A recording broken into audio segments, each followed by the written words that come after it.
Howdy, and welcome to the Lost Rider podcast. It's an honor and a privilege to address you in the capacity of an interviewer, reporter, and media member. Too many modern media outlets have forgone the integrity and responsibility required of credible information sources. What you will receive here are straightforward discussions with legislators, agency leaders, biologists, engineers, doctors, and countless other experts that have the answers to questions often circulated as kitchen table issues. The title Lost Rider may be thought of literally as well as in the metaphorical sense. While there has been the instance that I was momentarily a little turned around at night in a wilderness area, the idea of being a lost rider in life, well, that fits most folks at some time. These renderings are coming to you in the form of the 25-year-old radio program, The News from the Camp House. It still airs every Saturday morning at 6:30 a.m. Central Time on KULM 98.3 FM out of Columbus, Texas. The original intent was to relate outdoor topics to the general public. Immediately, it was found that all issues are relatable to the outdoors and that people are people. They all play a role and they all have a vested interest. It's this program's desire to answer common questions about how the world works, how it will operate in the future, and what's the holdup? So please listen, enjoy, and never hesitate to contact us with more questions and feedback. Good morning and welcome to this weekend's edition of News from the Camp House, listening post to the Texas Sportsman Association. This is Herman Brune. This weekend's edition is also brought to us by Shaw's Bend Country Club. Shaw's Bend Social Club, country club for folks who don't have a country club. All right, tell you what, we're here this morning. This week's program is coming to you from Hugo, Minnesota. We are at the POMA Conference. That's Professional Outdoor Media Association, National Outdoor Writers Conference here in Hugo, Minnesota. And I'm sitting here today with Mr. Garret Edmonds. He's with the National Cattlemen's Beef Association. He is also works out of D.C. with the Public Lands Council. And okay, now these two things go together a little bit. If anybody's been keeping track, we've had through the years, we've talked a little bit about public lands, and that has come back into the national conversation again. And it is a convoluted topic really to delve into. But I'm gonna let Garret explain it a little bit. And Garret, how are you doing today? I'm doing well. Thank you for having me. Yes, sir. Okay. From the Public Lands Council, what do you do? Yeah, so I'm in the unique position where I get to be shared staff between the National Cattlemen's Beef Association and the Public Lands Council. For those out there that don't know what the Public Lands Council is, we represent the 22,000 federal grazing lands permittees in the West. So if you hold a federal grazing permit, whether you're grazing cattle or you're grazing sheep, we are your advocates and fighters in Washington that are, walking through the halls of Congress, talking with legislators, in regards to public lands, or with agencies when we have regulations come up. For example, you may recall the public lands rule that we just got rescinded. This is our job, what we've been called to do. We are there for the ranchers that are on the landscape, keeping working lands working. All right, public lands. Now, when we talk about public lands, a lot of people, well, especially when you get right out of the American West, when you go down to Texas where everything's private property, or, you just get in the South where you don't really have near as much public lands. We're talking about national monuments, we're talking about national parks, we're talking about Forest Service, we're talking about designated federal wilderness areas. We're also talking about BLM, that's Bureau of Land Management. All right, so we're talking about all these various forms of public lands. To me, when the issue is brought to bear, it's always just public lands. And it's usually folks that are opposing your position for grazing. One of the things we have to tell our listeners is that Forest Service and some wilderness areas have grazing allotments, and that's what you're trying to protect. Yeah, I think far too often people view the landscape of public lands as a one-use only type of item, whether that be from the public's perspective, recreation. If you're a rancher, you want grazing on it, or if you're in the oil and gas industry, you want to hold an oil and gas lease. That's your option there as well. But it's made clear through the multiple use mandate, all of these items, these uses can coexist, and they have, and they continue to. I think far too often there's a bit of I want to say just some combative nature between the ranching and the recreation community, but for years and years and years now, both have continued to coexist and do so very well, might I add. I think over time, ranchers have adapted to having more foot traffic come through their allotments. And at the same time, we see recreationists, observe the livestock on the landscape. Some actually make note and see the benefits of it, that ranching, that grazing provides to the landscape, whether you're talking fine fuels mitigation, taking care of invasive weeds, or just helping, rehabilitate habitat for, our native species.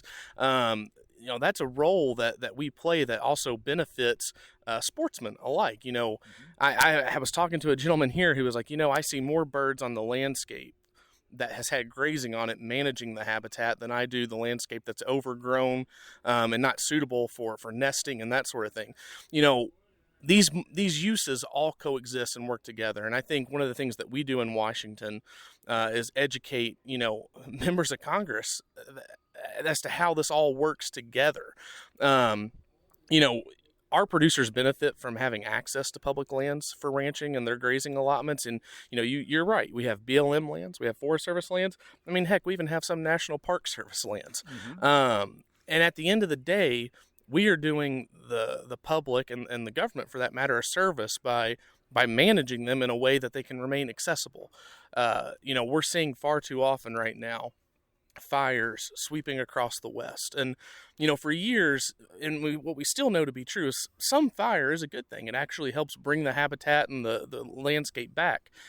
But what we have seen from where grazing has been pulled off in certain areas, the amount of fine fuels that build up on the landscape, just the overgrowth, the fine fuels on the ground, the fires become so intense they're classified as catastrophic wildfires, which actually make it harder for the landscape to recover. Some fires good, but the fires we're having right now and are going to continue to have until we have more effective management are only going to get worse. All right. Okay. That's a long-winded explanation of things, but that's what we're up there doing. No, that's perfectly. That's what we need to know. All right, you work with the Congressional Sportsmen's Caucus? We do.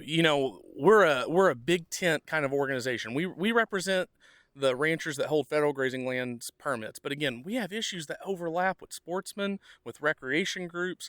And when you go to the halls of Congress, we have a strong voice with the ranching community. Don't get me wrong. Mm-hmm. But if we can build out coalitions and have working partners on the issues we align with, we're stronger for it. All right.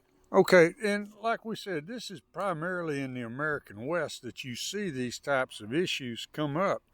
And it needs to be understood because the argument is nationwide. And this country is only going to get more urban. So it's a matter of not only educating the legislators, but it's a matter of letting people know, so that people understand these issues. The urban folks, the suburban folks, the people who work in cities who enjoy the recreation aspects and don't understand that multi-use is the reason that public lands were set aside to begin with. Exactly. And that's something that we also continue to try to do, to your point, is educate the public. As unfortunate as it was to see, when the wildfires swept through the Palisades area of California, and a lot of urban, wealthier individuals were impacted by that, it kind of woke a lot of people up to just how grave of a threat fire is, and even in areas where you wouldn't think it would happen. And we've really tried to capitalize on grazing's benefit to reducing wildfire risk, being used as a tool to put in fire breaks of sorts, to take those fine fuels off the ground. But additionally, you're exactly right. You have this urban concentration in the east who make trips out to the west to recreate, to hike, to see these beautiful landscapes that the American West has. And it's a new concept for them. They go out on these public lands, and when they see livestock, they may not fully understand why those livestock are there. And we have to step it up and continue to educate them and drive that home. And, I have a feeling a lot of them enjoy our products on their dinner plates in the evening. And so another thing is the bulk of, or I think it's 60% of the nation's cattle herd spend some time on federal lands in the West. Huh. And so there's a supply chain that feeds across the country, that's valuable, and that's important to our food security in this country. All right. Another aspect of this is historical use. That this is, having grazing allotments is something that when these public lands were set aside, there was a controversy over this whole thing when it all started, and they said no, that grazing allotments were part of multiple use because ranchers were there long before the government decided that was public lands. You're exactly right. I mean, if you think about how the West was formed and founded, a lot of its history is rooted in exploration and ranching. I mean, the American West is the cowboy. I mean, when you think American West, I couldn't imagine most people not thinking of John Wayne when they first hear that. But I mean, it is the cowboy, the iconic image. And you're right, it is deeply rooted. And when, I've come to know a lot of these, multi-generational ranchers, and it's just rooted in their blood. That's what their grandfather did. And it's where they want to see them, be when they're long gone, and they want to see their kids there, and then the next generation. And that's what it's all about, is preserving that landscape. And again, like I said at the start of this, keeping working lands working and managed. All right.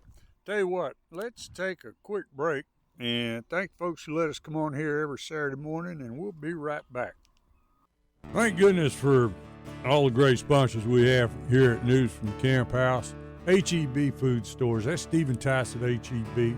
He helps me. He helps the community. He's a great man. I'm so thankful H-E-B loosened him up, lets him go around and sponsor a few things. H-E-B's got all your food needs. It's the greatest food store we got here in Columbus. Thank goodness for H-E-B. First State Bank. You go over to the First State Bank, they'll take care of all your loans, all your deposits, your savings, anything you need. Bunch of great hometown people over there. You got Celia Tobias, John Pollock, everybody over there is looking out for you. Miss Barbara Barta. It's a great bunch of folks at the First State Bank is also sponsoring News from the Camp House. First State Bank takes care of all my business. Baumgart Agency, Susan Baumgart at the Baumgart Agencies, her and Germania. She told me to plug Germania. Germania is an insurance that she likes everybody to know about. The Baumgart Agencies. Miss Susan and I are classmates, being classmates. She got me out of high school, sat right beside her, put us in alphabetical order where I could copy. And Susan Baumgart over at the Baumgart Agency, taking care of all your insurance needs. Lyco Realty, one of the original sponsors of News from the Camp House. Lyco Realty, the oldest real estate company in the county, and for the last 3 years voted the favorite realtor in the county. Lyco Realty, that's Miss Kimberly Johnson, that's Crockett's granddaughter. More kinfolks and classmates and great people from Colorado County. People from Colorado County helping people from Colorado County, that's great. Oh, thank goodness for all these wonderful people come to me want to be sponsors for News from the Camp House. Good morning and welcome to the second half of this week's News from the Camp House. We're here today. We are at the Professional Outdoor Media Association Conference in Hugo, Minnesota. And we're sitting here today with Mr. Garret Edmonds. He's with the National Cattlemen's Beef Association. He is also with the Public Lands Council. He works in D.C. and, trying to make sure his job is representing all the grazing allotments on federal lands and, making sure that these public lands, which have become a big controversy again, the public use of these things. Okay, the general public, Garrett, the general public is a little bit removed from this issue. And they hear it, and it is kind of a convoluted issue because there is so much federal land, there's state land, there's so many different types of federal land. And whenever the discussion comes up, it all gets clumped into public lands. I always thought that was dishonest and disingenuous to do that because there's too many. Every place is different, and it's every instance is different. So it's that doesn't seem right. But now here's one of the things that also comes up. We note that at the end of some administrations, you see them adding more lands, more public lands. They go out and they'll make something into a monument or a park or a forest service. They'll add more, put it in BLM. And at the end of some of these administrations, they add lands, and everybody and the folks who like that, they're all cheering. All right, but then you get an administration like we have now, and they're going, all right, well, we got this, we're going to use it. Well, then the other side starts belly aching. They don't want you to use it. And then an administration like we have right now, you'll get the headline that says, X amount, another 100,000 or 500,000 acres open to public access. And the public's generally people who are removed from the issue sit there going, well, I thought we already had access. And they don't know that some of this land gets set aside, but it's not set aside for use. Yeah, and there's a number of issues to address there. So I'll start with, the monuments, for example. Over the course of administrations, you have the shrinking and expansion of national monuments. And, I think we can all agree preserving the landscape is important. Preserving some of the heritage in these areas is important. But preservation doesn't mean going unmanaged. And so when we see these monument expansions go through in certain administrations where they want to remove the multiple use that's happening and occurring on that landscape, typically that's opening you up to more harm than anything else. And so getting into the second point, when you talk about landscapes that, our public have been there but haven't been open, a lot of that comes down to management and whether or not there is clear access to it. One of the things that we're really pushing for right now in Congress is effective forest management. So when we talk about our nation's forests and working with the U.S. Forest Service, we have lands that are so overgrown and so unmanaged that it's probably not good for the public to be in there. You can't. The roads aren't managed. There's not good access, and that just again, not to just keep harping on it, but it is serious. It opens us up to more severe fire that is only harder to contain and prevent in the long run. And so, a lot of our efforts are focused on opening up these vacant allotments. Let's get some use back on those lands, whether that's grazing. Cattle or sheep, get effective forest management in there so we can see species return to their habitats and have a healthy ecosystem. And also, again, just to prevent the wildfire that we're seeing just blaze across the western landscape. All right, so yes, management, but access. What does it mean when they say, and I think I know what it means, but when they say, okay, we've just opened up another 500,000 acres to public access, and of course, then that side cheers. But what is that access? I think some of it could be infrastructure that needed to be in place, road management, maintenance, those sorts of things, and just allowing the public to be able to access those areas. I think that's a large part of it. You also have areas that, again, if fire is swept through, there's a cleanup that needs to take place. Again, just going back to rebuilding some of that critical infrastructure that needs to be there. Okay. All right. Okay. All right. Now, are you familiar? The next thing that comes up is this corner crossing deal. And that ages ago, I guided in the Missouri breaks. And we went across private property to access the breaks. I went back 25 years later to take some of my buddies hunting in there, and I couldn't go there because now you couldn't access you couldn't get to the breaks where I wanted to go because I had to go through a little part of somebody's ranch to get there. And the confusing part to everybody, well, other people, is that the fences don't follow the boundaries. The fences follow grass because the ranchers have a grazing allotment on the breaks. And so your fence, you hit a fence, you go, well, I can't cross the fence. Well, that's not necessarily the deal because it's BLM and you have access to that, but you got to really pull out a map and study it to figure out where in the hell you're at because you can't go by the fence. But now this corner crossing deal is a discussion because now people want to have access to public lands through private property. Sometimes that's the only way to get there.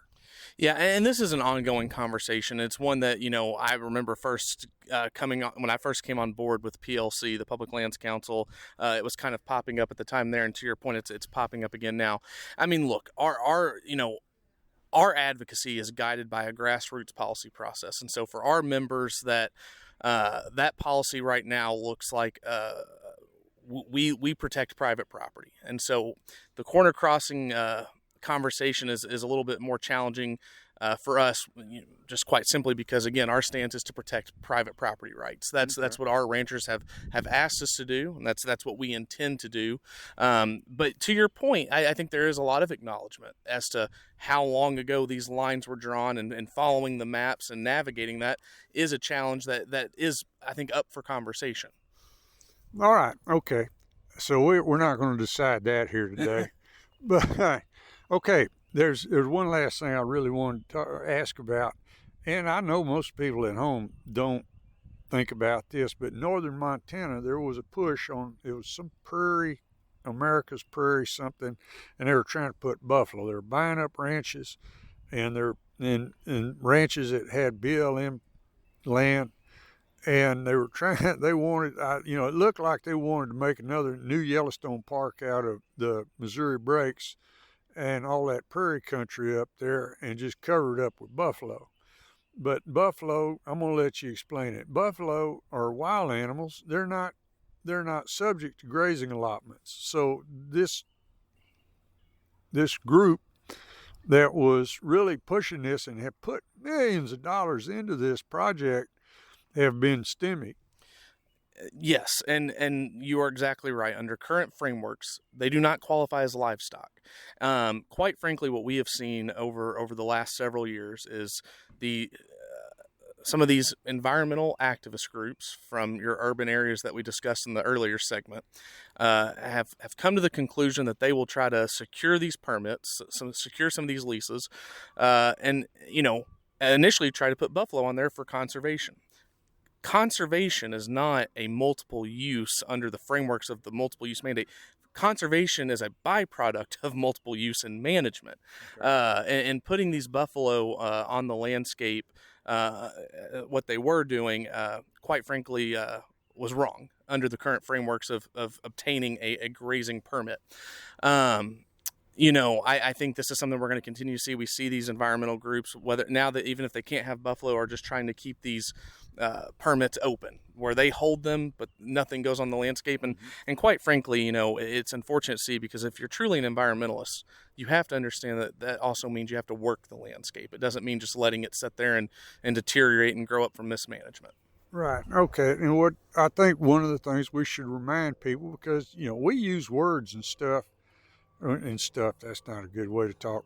We use words and terminologies, and to the person who's not really into it or just hears it and is, on the fence and just a regular Joe public, when we talk about preservation, explain preservation versus conservation. Well, preservation in some people's mind is seeing a landscape never change.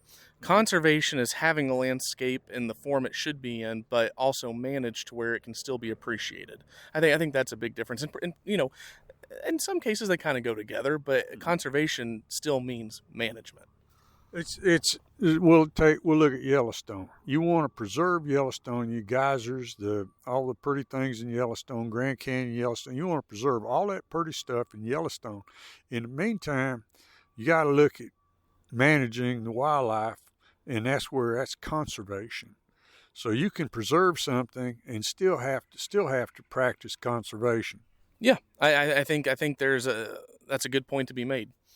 So, all right, okay. Well, I certainly appreciate you being with us, taking a little time here. Like I said, tell my listeners, we're at the POMA Conference in Hugo, Minnesota. Garret, thanks for being with us this morning. Thank you for having me. Appreciate it. All right, folks. Now, I hope you got something out of that, learn a little something you can put in your pocket so you can talk smart next time somebody opens up a discussion about public lands. So go out, have a great weekend. This edition was also brought to us by Shaw's Bend Social Club, country club folks who don't have a country club.